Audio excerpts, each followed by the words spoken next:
But I told you guys I'm going to talk about being in a little girl's life as well. And if you're in here, please make sure that you are tapping that like button. I'm not asking you for any money. It helps share the video and the live around YouTube. And I appreciate you guys coming through, because you could have been anywhere in the world, but you're here with me because you've seen something and you're interested. But I'm going to talk about the other side of why a father is essential to a child's life, and that is a little girl. See, I have no boys. I have all girls. I have 3 girls, 21-year-old. I have a 16-year-old, about to be 16 next month, well, in 2 months. And I have an 11-year-old, 10, about to be 11 in a couple of days on the 15th, Martin Luther King's birthday. So I know firsthand about being a father to young girls. You are your little girl's first love. When you look at your little girl and your little girl looks at you as a father, what she sees is an example of a man. The first example of a man. Do you guys understand what I'm saying? And that first example of a man will spill over into how she chooses a man.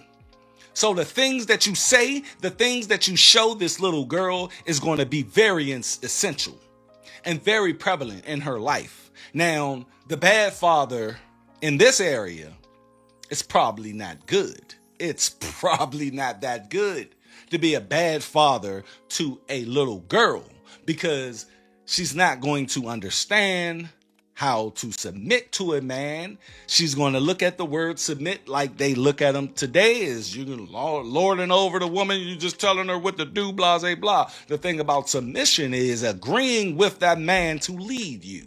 And the only way you can do that is choosing a man. You choose the man that you want to lead you. So if you don't have a father, if that father is not in that child's life, be it he don't want to be in that child's life, or the woman is keeping that man from being in that child's life, that little girl is not going to understand how to choose the man that is going to lead her. She is going to start choosing Pookie. She's going to start choosing Ray Ray to have these children with. And that man is not going to be conducive to her or that child. Do you guys understand? That's why you need to be in your child's life. That's why he needs to be in his child's life. Ma'am, I don't care how you feel about him, but if he wants to be in that child's life, don't deny him that. Do not deny him that, because it's going to bite you in the ass later on when you see your daughter on that pole, and you're going to be wondering why she chose this life, or getting her ass whooped by a bitch ass motherfucker later on in life. See, a father teaches his daughter who he is, unequivocally, who he is. Transparency. I teach my daughters who I was, I teach my daughters who I am, and I teach my daughters who I want to be. My oldest child, she has a great boyfriend. She's 21 years old. They've been together since high school, and they're doing the damn thing. Yeah, they probably go through their shit, but at the end of the day, who doesn't? But that guy mimics me. He's not a black guy, he's an Hispanic guy, but I understand where he comes from. He comes from a father who has a business, a landscaping business that's very successful.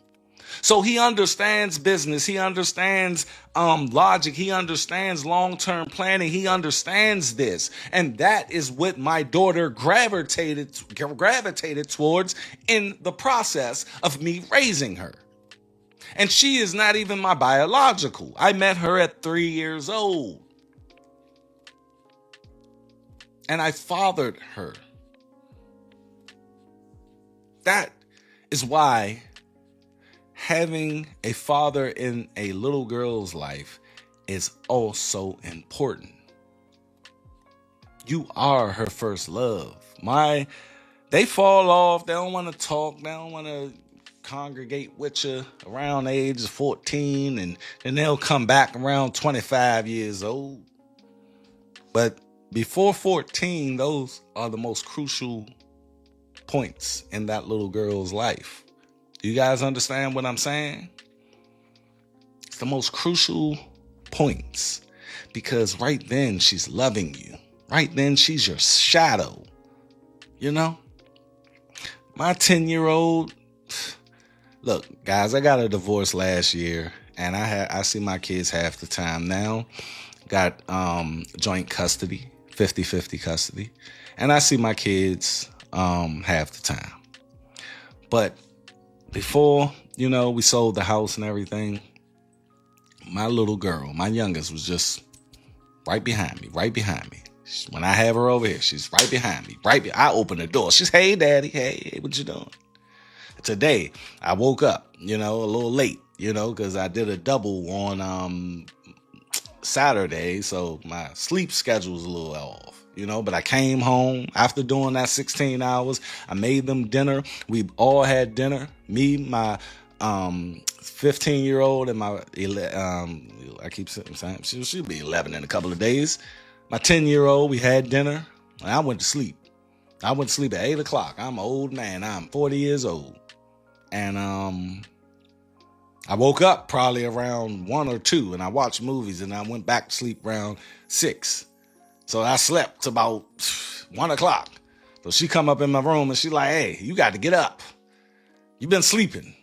Get up. But she wants me up because she loves me and she want to be around me. And she knew this was the last day that I'm going to have them, It's something about having that little girl or little girls that just brings everything to that man.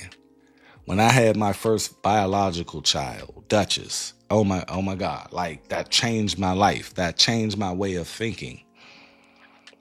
And the byproduct of that is living for her, not living for myself anymore. And that continue on with my subsequent children. And I love them, but I tell them about who daddy is. I don't sugarcoat anything. I don't. And if you guys are in here, please make sure you tap that like button. That's all I'm asking for. But the thing is, man, you have to understand the importance of a father in these children's lives, people. That right there is very much essential. And essential means necessary. Always remember that. This channel, I revamped from Dutch Talk TV to Dutch Talk Fatherhood. I started to think, do I really need to be talking about things that don't really matter in my immediate life? Yes, I talk about culture. Y'all guys can go to Inside the Culture podcast channel. I talk about culture. I did that for a number of years, but after my divorce, I said to myself, I need to talk about something that's very important to me.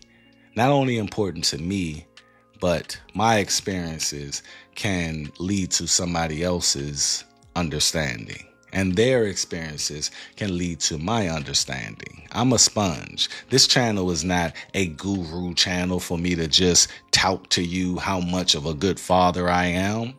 It's times where I think I'm a horrible father. But it's all in my head because my children love me. You see? This channel is a safe haven for all fathers to come and learn something. Learn something new. Teach something.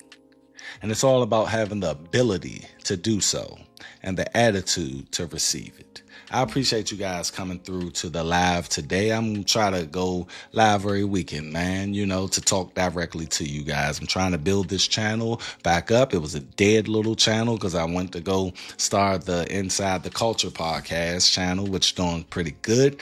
But I'm trying to build this channel back up, and I'm trying to just connect with fathers out there for you to teach me something and me to teach you something. I have probably almost 20 years of experience being a father to 3 little girls, and I love it. I love everything about it. And I always tell you guys, make your responsibility your priority and make your priority your responsibility. And I guarantee that you will always be the best dad ever if you incorporate those attributes and characteristics into your fathering. That's all I got. Y'all be safe out there. I will catch you guys on the next episode. And on top of that, love your children.